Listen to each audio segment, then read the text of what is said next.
and the football portal. I'm going back because we got spring. Matter of fact, my Golden Gophers have their first spring practices today. I'll be over there on Saturday. They asked me to come over, give a little song and dance and all the rest of it, so it should be fun. It's part of the reason I'm up here. But I wanted to point out something that I think a lot of people are probably not noticing. But I'm looking at the portal and who's the winners, right? So normally you and I would be talking about this and we'd say, well, who's number one in the portal? Well, it's probably Bama, USC, Clemson, Michigan, throw in LSU, right? I mean, those are names that are probably going to be doing very, very well in the portal. Well, those names are not even in the top 10. So I'll give you what the top 10 looks like, or at least most of the top 10. Ole Miss sits at number 1. Texas A&M sits at number 2. So you're starting to see a little bit of a theme. Maybe the SEC. I didn't see Georgia in there either, John. So Georgia, Alabama are not in there, but look who is. And I think what we're seeing is a little bit of a turn. Some of these younger coaches that people are very excited about and excited to play for. And you know, we know how well Ole Miss played last year. I think this year they'll be even better. I think Lane Kiffin is really building something there. A lot of different schools tried to steal him. They couldn't get him. Mike Elko, who's now the guy who's taken it over at Texas A&M. He's a young guy. He was a defensive coordinator there a few years ago. I think he was there maybe 3 or 4 years back from like 2018 to 21, something like that. Really a good coach just coming from Duke. But then you've got Oregon. Then you got Florida State. Then you got Louisville. You got Ohio State. You got Texas.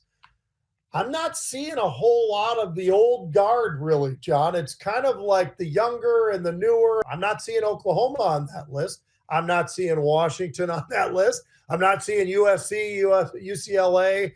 Oregon is on there, but they're about the only one that's moving over from the old Pac-12 into the Big Ten. So I find it pretty daggone interesting. How about you? I mean, Colorado is in there, but they are not where they were last year when they were basically somewhere close to number 1 the entire year. They have dropped significantly. They are in the top 10, but they are not number 1 like they were last year in the portal. What do you make of this whole thing? Well, I always resented the idea that, and I'm a guy that went to multiple colleges. So, of course, rather than you, a guy that was one and done, I went to at least 3 different colleges. More. Maybe 4, maybe 5. 5. His nickname was Samsonite. That's right. Always had that luggage packed, ready to go. So I would have loved the portal, quite frankly. And it was interesting, Pete, that Sarkisian, Steve Sarkisian, the coach of the Longhorns, the Texas Longhorns, he was talking, saying how interesting it is that all of a sudden some kid sees you and like says, hey, I'm coming to visit. And it's a kid that you've been playing against. And all of a sudden you're like, is this guy a spy or is he really coming? You know, because he's put his name in the portal. Now, the one thing is, if you put your name in the portal, as Pete knows, folks, but you guys might not, and Pete, correct me if I'm wrong about this, but if you put your name in, your scholarship is forfeit. Now, the other team can offer you a scholarship, and or you could still go back to your same team, but it's up to them if they want to recognize that and give you the scholarship again. So you basically are out when you put your name in the portal, which is interesting because, you know, that's a little bit, I think that keeps as many kids from doing it as would otherwise, Pete.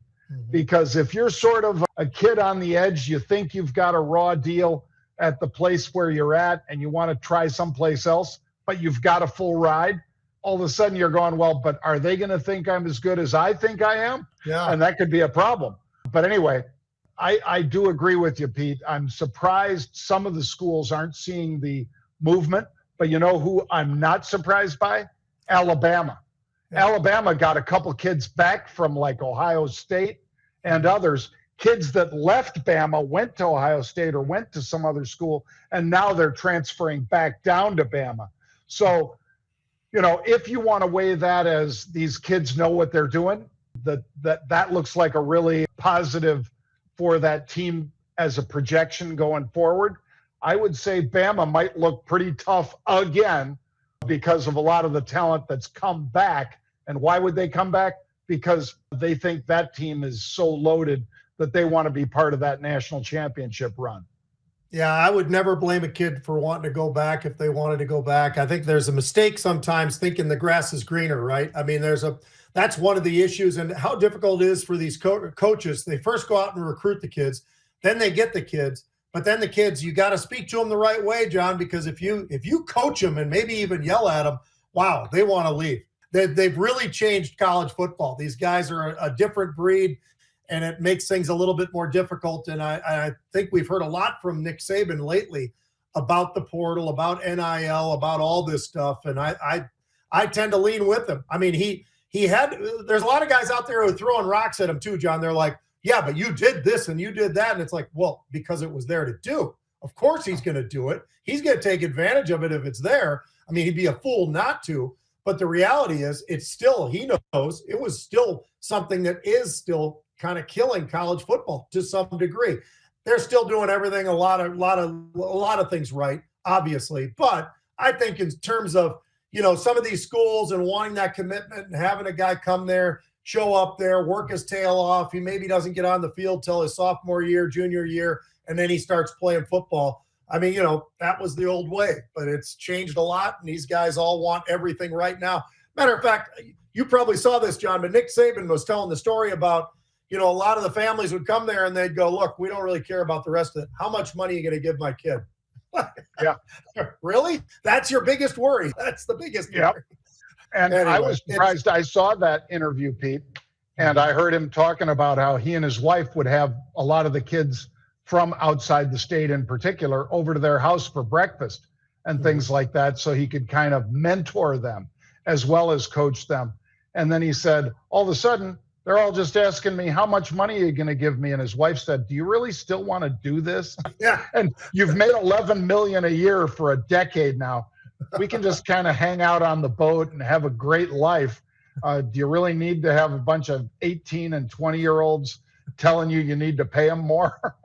Well, I'll tell you, Nick Saban's he's still going to be working though, John. He's going to be part of that whole, crew on Saturday mornings. And that, I can tell you firsthand, that is a lot of work. I mean, to get ready for all those games that are kicking off and being able to be hopefully, pretty intelligent about what you're saying about each and every one of the players and the teams and the coaches and everything else.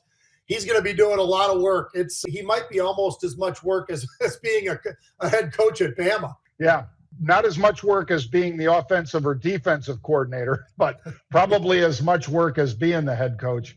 And I'm not downgrading head coaches. I'm just saying that the position coaches, I think, are the ones that are putting in 19-hour days and things like that, getting ready for the next one.